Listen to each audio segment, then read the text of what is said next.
Hey there. You know that moment when you talk to your phone and it just gets you effortlessly? Or when it magically wakes up only when you speak, saving that precious battery life. And, this is the big one, keeping your personal conversations completely private. Today, we're pulling back the curtain on the incredible technology that makes all of that happen, Hmm, right there on your Apple device. It's a journey from whispers to commands. let's dive in. We're talking about two key pieces of on-device AI. Okay. First, voice activity detection, or VAD. Think of it as the vigilant gatekeeper for your device's ears. And second, automatic speech recognition, or ASR, Right. which is the tech that actually translates your speech into text. Our goal is to unpack how these complex systems work on your device, Yeah. all while juggling three huge challenges: performance, power efficiency, and privacy. Hmm. It's a fascinating puzzle. So let's start with the biggest question. Why do all this on the device? The cloud has nearly infinite power. Why not just send our voice commands there? That's the perfect place to start. It really comes down to two critical ideas: Okay. privacy and energy. Let's talk privacy first. When you process voice on the device, your words, your data, never leave your phone, period. That's a huge deal. It means your private conversations, your contact names, your dictated messages, they all stay yours. It's not just a nice feature. It's fundamental to trust. Plus, it's essential for meeting strict privacy laws like GDPR. Exactly. And then there's the energy side. Think about it. Your device is always listening, but you're only occasionally speaking to it. The memory that these systems use, flash memory, is surprisingly power hungry every time it's accessed. Right. So if you were constantly sending data to and from that memory, or to the cloud, you drain the battery in no time. By keeping the processing local and highly efficient, you make every single watt count. It's the only way to have an always-on feature without needing to be always plugged in. It's this intricate balancing act. You need powerful AI, but with ultra-low power use and absolute privacy. It's a real trifecta of engineering. So let's break down the first step. You called VAD the gatekeeper. How does it work, especially when life is noisy? My kitchen, for example, can sound like a rock concert with the blender, the dishwasher, and the coffee grinder all going. That's the classic challenge. Old methods just listen for loudness, which would completely fail in your kitchen. Modern VAD is much smarter. It trains to recognize the unique acoustic characteristics of human speech. It Yeah. learns to distinguish your voice from the drone of a washing machine or the barking dog next door. So it's not just hearing sound, it's identifying speech.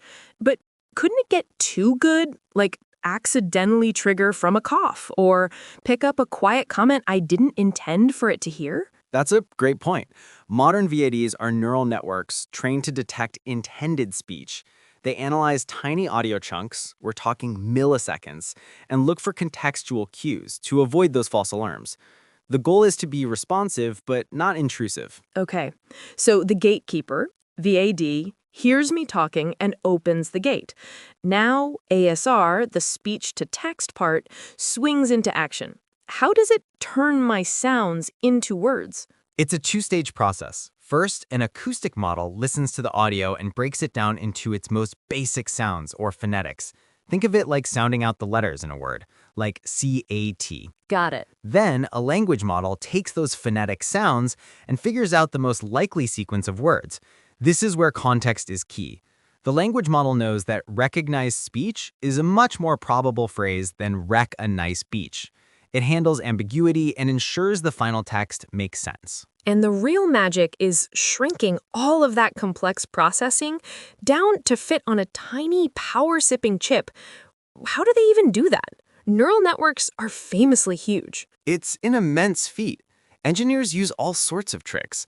They use a process called quantization, which is like compressing the AI model's knowledge into a much smaller size.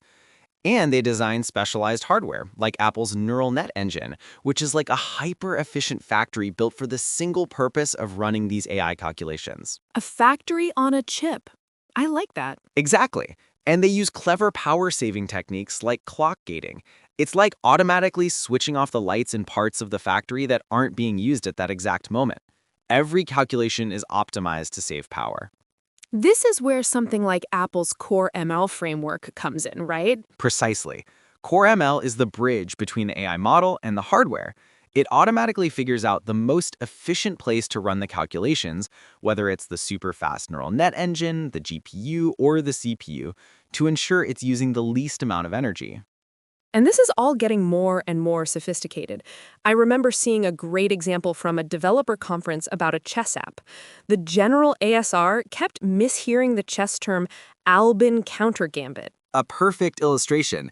It shows that general models, while powerful, fail in specialized contexts. So now, developers can actually customize the language model on the device. You can give the chess app a list of chess terms, and it learns them. And because the customization happens on the device, it remains completely private. You could teach it your friend's unique names or complex medical terms, and that data never leaves your phone. It's personalization without sacrificing privacy. Okay, but let's talk about the user experience. One of the biggest remaining hurdles in voice AI is that slight, awkward pause before the device responds. Right, that latency. It breaks the illusion of a natural conversation. This is where the next evolution, semantic VAD, comes in. Instead of just waiting for silence to know you're done talking, it's trained to predict when a sentence is about to end. It learns the cues, like the way our tone drops at the end of a statement or rises for a question. So it's predicting punctuation. Essentially, yes.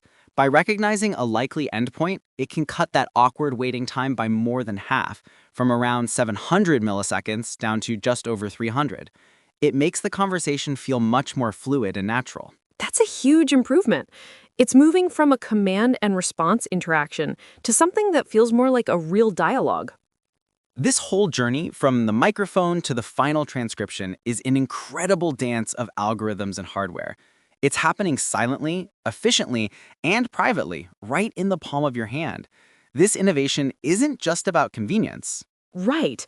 It's about building technology that is more accessible, profoundly private, and seamlessly integrated into our daily lives. So the next time you speak a command to your device, take a moment to appreciate that intricate, high-speed ballet happening in the background.